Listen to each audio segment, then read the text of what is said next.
Yeah, Sorry. okay, No, go. you're good. Okay, so the first storyline was about a struggling journalist who was picked to tell Evelyn Hugo, this famous and very iconic movie star of the 1950s, basically. That was like her main time, and she was picked to tell it kind of out of the blue. Like, she was not very popular. She was just kind of like a low journalist in a company, and she was picked to go write this article through her journalism company. But when she got there, Evelyn was like, I want you to write my memoir instead, or biography. And she kind of Evelyn decided to tell her story in a very true and blunt way that she wrote down and was kind of disturbed through most of it, and then at the end she kind of tied into the story, which was why she was picked. How did she tie into the story? She tied into the story because her dad was gay and killed by Harry Cameron, who was, well, not killed, but they got into a car accident. And then Evelyn switched their seats, so it looked like he crashed himself instead of Harry crashing the car. And then the second storyline was just Evelyn's story of her 7 husbands and her, on the outside, very glamorous life, but on the inside, very troubling. And kind of like it went into depth about like what it was like to be a member of the LGBTQ community, especially in the spotlight in the 1950s, and how she had to kind of hide herself to continue being famous and having the life that she always dreamed of. Yeah, I liked a lot of the way that Evelyn was portrayed because she wasn't portrayed to be like a perfect person, and you know, it kind of goes away from the typical hero, and she's seen more as, you know, like a human being rather than just like a two-dimensional character. And she's very different from like a hero or protagonist in like a regular book. And I think that a lot of people, like, typically in a lot of, I've read both of Taylor Jenkins Reid's, like both of her bigger books, and they have the same theme where it's, instead of making a really likable character, she makes a more realistic character, which I think is really important in books like this that deal with heavier topics. And, one thing that is shown a lot is that she's really strong and smart, and I think those are really important and aspiring characteristics, because even if she is stubborn and calculating or takes advantage of people, it makes you know that she has to in order to continue being the person that she is. Also, a good portrayal of how women had to have squeaky clean images, whereas men can get away with much more. And she does say stuff like, when you're given an opportunity to change, be ready to do whatever it takes to make it happen. The world doesn't give you things, you take things. If you learn one thing from me, it should be that. And she says that to Monique in the beginning of the book, and I think that's really important because... And Monique is the journalist. Yeah, Monique is the journalist. And she says that to Monique, and I think it's showing this kind of recurring theme that she's kind of finding her own sort of power and her own reclaiming her power throughout her career and her personal life. And then one other thing that was really important about her was like her relationship with Harry, and I don't know if you wanted to talk about that. Yeah, I mean, I think that her and Harry's relationship was like very beautiful, but also complicated, and I think that she portrayed it really well just throughout the book of how you can have a relationship with someone that's strictly friendship, but you can have like a deep, like in my opinion, I feel like Harry was kind of her soulmate, even though obviously they didn't have any romantic connection. They stuck with each other. He was the one constant throughout the book. They stuck with each other throughout pretty much the entire book from when they met till when he died. And obviously they kind of bonded over, you know, her acting career, but also mutual fear, like they had mutual destruction. Yeah. So if obviously they kept a secret for each other of them being queer, and they helped each other kind of navigate Hollywood through that. And obviously Evelyn covered for him when he accidentally killed someone, and I think that their relationship was just kind of the main storyline throughout it, at least to me, that was kind of striking. Like, I know that Celia and her were like, Celia was the love of her life, but I think that Harry was more the constant of her life. Mm-hmm.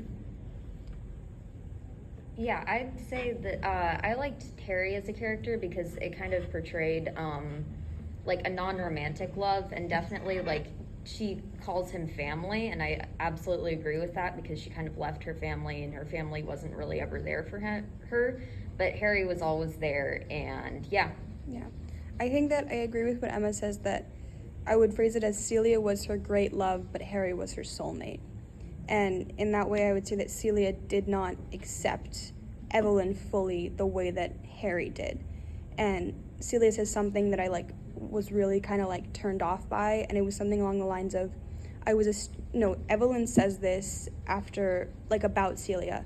I was a straight woman when she hated me and a lesbian when she loved me. And I feel like that kind of portrays that Celia only really wanted to love the parts of Evelyn that she liked about her. And she couldn't accept that Evelyn had loved both men and women until, I think, towards the end of the book. Throughout the entire book, she viewed her as a lesbian, and Erin said something really interesting about Celia. Oh, I was going to say that first off, Celia kind of has issues that Evelyn's bisexual and she can't really accept that or understand it. And I think part of that could be a product of the time period, and, bisexuality wasn't really something that was understood or talked about back then. But also, they kind of reference that Celia's insecure about the fact that, Evelyn has slept with men and has been in romantic movies with men, and that's something she can't compete with, or she says it's something that she can't give her. And I think she kind of struggled with that, and so her insecurity kind of got in the way of her actual feelings for Evelyn, and sometimes it bled out in a messy way. Mm-hmm. Yeah, I think that, at least to me, Celia for a lot of the book came off as kind of possessive and, I mean, I wouldn't say manipulative, but she was just very, wanted Evelyn all to herself, which I think the great thing that Taylor Jenkins Reid did was she kind of made you sympathize but also hate every character. And so I felt really bad for Celia because obviously they couldn't be a couple in the way that they deserved or they wanted to be, but it also was she was so possessive over her that it kind of drove their relationship away. Obviously Evelyn was committed to her, but Evelyn was also willing to do what she had to do to get where she wanted to be in the industry, and the movie industry, I should clarify. And Celia was more willing to just kind of give up everything for Evelyn, and Evelyn wasn't wanting to do that. Yeah, I think that there was one thing that there was about McRiva and how Evelyn, was gonna marry him for the sake of both of them, which is a really big thing to do. I mean, in the scope of things, because it's marrying somebody and she had to sleep with him, and Celia couldn't handle that. And I think you can understand that to some extent, but she's not doing this for her, she's doing that for the both of them so they can both be cleared of that, because if they were to come out as a couple, then their careers would be over. And I just thought that was really interesting, because she says, I think on one page, Celia called Evelyn during one of their fights, she's like, "You're a whore." And I think that's not true. I think that Evelyn had to do what she had to do in order to get successful and make money. Yeah, I also thought it was interesting that kind of throughout the book, Evelyn seemed to kind of lose the part of her that wanted to act more and more, just because she kept having to do things that compromised her happiness. Obviously she was happy with Celia, and she was happy with the life that she had with Celia, but she couldn't have a life with her. And I know that she mentioned wanting to run away and go be with Celia, but the damage had already been done, and she was going to be this iconic movie star for the rest of her life, and she could never have that relationship with Celia no matter what. Yeah. And I thought that was, it was just really sad to read that, especially because someone who grew up in an age where being queer is much more accepted, it's just really sad to see that portrayal of, not being in an age that was accepted, and just the fear that they both had. I don't know, do you want to say anything? Okay, so in defense of Celia, I like Celia. But I would say the whole thing with, was it Nick? Mick Reba, yeah. I listened to the audiobook. I don't know the Yeah. letters. Anyways, that guy, Evelyn had to go and get married and sleep with him. And Celia was upset by this, but I don't think that she would have been upset. I feel like there was more, the issue was more a lack of communication. Because she understood that Evelyn was going to go and get married to him, and then they were going to get divorced or not married or whatever it was. But she didn't understand that Evelyn was going to sleep with him. And I think if Evelyn had just communicated that better, that Celia would have either, like, you know, because it's part of their relationship. That's dictating part of their relationship, and in relationships, communication is important. And so I think not communicating on that part was definitely Evelyn's problem, but I don't think that Celia's response to that was appropriate. Yeah. But I don't think that sleeping with Mick was as big of a deal to Evelyn as it was to Celia. Well, definitely not, but Celia doesn't understand, like, where it's coming from Evelyn's point, because Evelyn's always, like, kind of had that thing where she uses her body to get what she wants and to get what she needs to keep her and Celia safe. And Celia doesn't understand that, and she kind of feels betrayed that Evelyn doesn't tell her what she's going to do. And like I said, I think that's kind of also that insecurity about, how, like, oh, I'm not a guy. Evelyn likes guys. I can never, like, give that for her. I can't be that for her. And so I think she was kind of just insecure that, you know, this happened and that she didn't know and that she's not going to be this guy to her. Yeah. I think that Celia's responses to every time she felt insecure were so horrible, though. Yeah. Oh, yeah. I Like, agree. all of their arguments, Celia would really just, like, dig into things that were specifically just said to hurt Evelyn. And I think that, like, at least for me, that was what kind of turned me off of Celia as a character. I just think that her responses, there are healthy ways to have arguments, and Celia did not make their arguments at all healthy. I think that you can also argue that both of them came from, because it discusses in early of the book how she came from a very rich family. Like, she was not poor. And, you know, that's complete opposite of what Evelyn grew up with. So you can also make the argument that Celia didn't really understand what Evelyn actually had to go through, because she didn't have to go through that either. Yeah, I mean, Evelyn, throughout the entire book, went through a lot of trauma. Like, with her, you know, very bad family and growing up really poor and then marrying an older man when she was really young and then running away. And it was just kind of her whole life.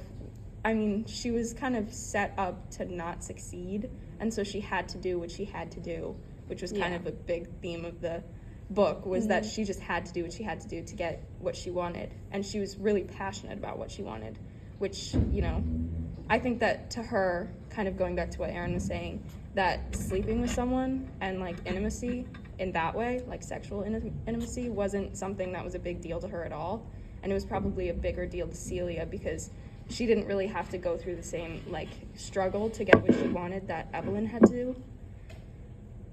I think that she references that intimacy is not about sex. She says intimacy is about truth. And that's really important to her, being honest with somebody and being able to talk about who she really is with somebody rather than it just being something sexual. And I think that that's what she felt like she, I wouldn't say did have, but could have had with Celia. And she also felt that in the beginning with Dawn Adler too, which is something that's important, is that she kind of compares her relationship with Dawn to her relationship with Celia in the context of, yeah, it's a man and a woman, but also she felt like she could be herself more and be more truthful with Celia. Yeah. Sorry, go ahead. Yeah, I think that the reason why she compared the two so much is because her marriage to Dawn and her marriage to Celia were actually, like, marriages that were about love, and that's why she doesn't compare them to, like, Ernie Diaz. I mean, her other husbands were definitely more of a Strategic move than a Right. thing. Yeah. Do you want to talk about the theme a little bit? I feel like the theme to me is power. Like, that's just like one word, just like, you know, your personal power and the power other people have over you and how you can use that to your advantage. But, like, if I could just use, like, one word, because, you know, I think that that's, like, what you're supposed to do with the theme, power would be, like, a word that comes to mind. Yeah, at least for me, I think that A word that I would use is probably loss. I think that Evelyn lost a lot in her life, and she also gained a lot, but I think the overall just loss and kind of heartbreak that she felt was like one of the really big points of the book. I'd say like give and take, because with most of her relationships, she would leave one and then immediately go into a new one. So she was losing something and she was gaining something, and her career constantly, she said that she had to like rise up from the ashes over and over again, and like, oh, she's predictable, she's just in blah, blah, blah, whatever movies, and then she does this big one, and it's like, oh my gosh, wow, Evelyn Hugo, you know? So I think a lot of it's kind of like the back and forth. I think one thing that kind of would like deal with all of the themes that we're discussing would be the effect of the media throughout the book, because they Like, always kind of had like those the cost of like fame. those little like strips that would Yeah. appear that like really, I mean, it showed how it really could affect somebody's, especially if it was a woman, how it could really affect their career, and how it really kind of at that time, and I think at, you know, now still, but how it really sort of took something that could be very small and unnoticeable and made it into this huge thing. Yeah. I also think that, I mean, a big part, I don't know how I would word the theme of this, but I think a big part was like men and how they affected women. And like even the title, The Seven Husbands of Evelyn Hugo, I think it's odd that the most noticeable thing about her career is her 7 husbands. Yeah. And she, you know, made all these fantastic movies and, you know, won all these awards and stuff. But one of the most, if they thought about Evelyn Hugo, they thought about her 7 husbands. And I think that that's a little odd, at least. I mean, it's truthful because that is how women are looked at a lot of the times, but I think it's odd that that was like everyone's viewpoints. And I mean, she references that on page 385, like the very last line is, because they are just husbands, I am Evelyn Hugo. And anyway, I think once people know the truth, they will be much more interested in my wife. Is showing that they're husbands that come and go, she's the one constant. And I think that, you know, that kind of proves that even if it was, Harry was a constant, she was also there for herself a lot in the book, and she had to be there for herself. Yeah, I also think another theme that we've touched on a little bit is that, like, humans are so complex. Yeah. You know, I mean, I think that in a lot of stories and books, they kind of try to portray, like, a good guy and a bad guy, or, you know, an anti-hero or something. And I think that, Evelyn, you saw all these dark parts that maybe you don't agree with, and all of these things that she had to do to succeed, but you also sympathize with her and empathize with her, and obviously feel sad for her and stuff because she had to go through all these things, but she also did really bad things and was a really bad person at times. And I just think it's, I mean, the author did a great job of just kind of portraying like the complexity of being human and how people see you. I think it's interesting because I think that a person can relate more to Evelyn in this book than they can like a book where it's a kid their age, a kid that looks exactly like them, like a kid that on the surface they should be relating to. They can relate more to her and her struggle, even if it's very different because of the way she acts on it, instead of, you know, somebody that's a very typical hero that, on, like I said, on the surface can and should be the one that they should be relating to. And it just kind of proves, and I think that that's why, you know, maybe not everybody likes Evelyn, but they understand Evelyn. Yeah. Huh? Oh, I thought another thing that was interesting was like how, the media, but also like how easily that like it changes their public image and the public's like opinion on them, because it was like at one point they were saying like, oh, Evelyn won't give Dawn a child. Poor Dawn. Evelyn's so mean. And then they like just really quickly made up a thing. It was like, oh, Evelyn had a miscarriage. And then suddenly everyone's like, oh my gosh, poor Evelyn, poor Dawn. Let's pray for them. This is so sad. And suddenly they're like okay again. And it was just kind of like how easily like one story can make or break your whole reputation. Yeah, I think that also, just kind of adding on to that, it was really cool to see kind of, I mean, it was made in a completely different time period to what we're in now, but you could Yeah. also relate so much of what's going on now to being in the book. Like, especially because news and media about celebrities is going around faster than ever now. Yeah. And kind of, you know, people manipulate the press all the time now, and it's just kind of interesting to see that from Evelyn's perspective. And, like, the celebrity's perspective instead of kind of on the outside of just, like, consuming that media. Yeah, because I think that a lot of people are obviously looking at it from the outside and not the inside, and you can kind of see just how much. I mean, I think that you can see to some extent, you know, a lot of people do have sympathy for the way that the media just kind of warps everything that celebrities do, but it's really interesting to get kind of like a inside perspective as to what it actually is to have to constantly kind of shift parts of yourself, I would say, to fit what the public wants you to be. Yeah. Okay. Is there anything else you guys want to add? I mean, is there like a closing thing that anybody wants to say? Not really. I mean, let's end it with, like, your rating of the book. How would you guys rate the book on a scale of 1 to 10 on how much you liked it? I mean, Erin, do you want to go first? I don't read books, but The audiobook. I listen. Well, I don't even like listen to audiobooks often. Oh, I don't do book things very Yeah. often. I liked it, and I like Celia. So what would you like rate it out of 5? I don't know. I have nothing to go against. I have no. Okay. It was good. I read it. I don't know if I'll Would you read it again. recommend it to someone else? Depends on the person. Okay. Yeah. Yeah. What would you rate it? I would rate it a 9 out of 10 for me. I would definitely read it again. I think that it's kind of one of those books that if you read it multiple times, you'll just find more. Yeah. And I think that it was really impactful for me, at least. I would recommend this to people. And a lot of times with, like, these kind of really famous books, at least for our generation, they're disappointing to me, but this definitely lived up to my expectations, and Yeah. I really liked it. I think I would give it a 7 just because of I really don't like Celia. But you have to appreciate. I have to. the I complexity of the appreciate the character. complexity, but I think that it's still. I don't know if her happy ending should have been just her ending up with Celia, or rather, her accepting herself fully, because I felt like that was still kind of missing for me. So I would give it a 7 out of 10, and I guess